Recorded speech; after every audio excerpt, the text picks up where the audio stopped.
While scientists expect that dark matter particles may soon be found, another mystery has emerged that's changing how we think about the future of our universe. Astronomers had thought that the gravity exerted by all the matter in the universe would slow down the rate of cosmic expansion.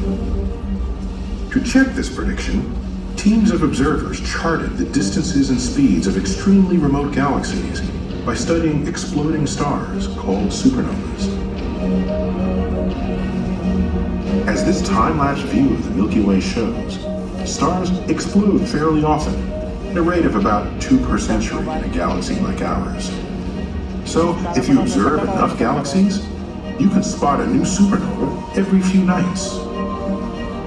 The observers were especially interested in a particular type of supernova, like this one, where the corpses of 2 dead stars orbit each other so closely that they eventually collide and detonate.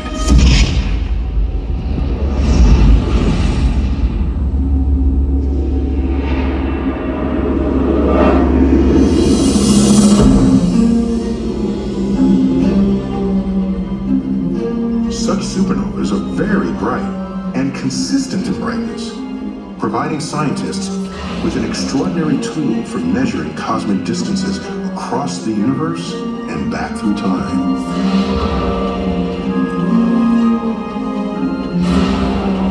By measuring the distances and speeds of hundreds of supernovas, the astronomers learned how fast the universe was expanding billions of years ago. By 1998, to their astonishment, they found that the universe hadn't expanded faster in the past as expected. Just the opposite. It used to expand more slowly than it does today. The expansion rate isn't slowing down, it's speeding up, accelerating. And it's been accelerating for the past 5 billion years.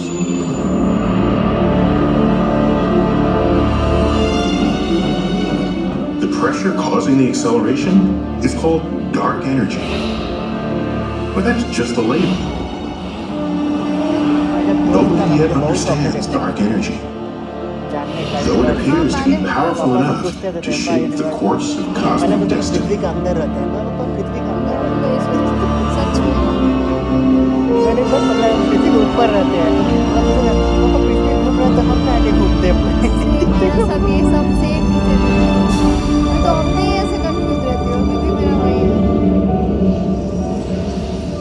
Matter and energy are 2 sides of the same coin, as Einstein revealed in his famous equation, E equals mc squared.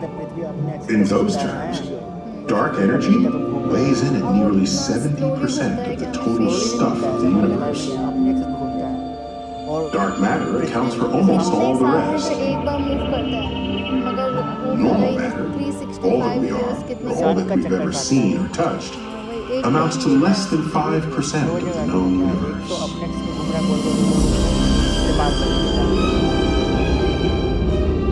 So we know precisely when the universe began, and we're beginning to understand what it's made of.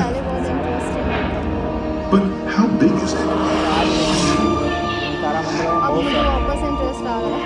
Our observable universe is limited to the part of the cosmos from which light has reached us here on Earth. But every galaxy occupies the center of its own observable universe. Observers in this distant galaxy can see light from regions we cannot yet see. And we can see regions they cannot see. So no matter who or where you are, you reach the same conclusion, that the universe as a whole must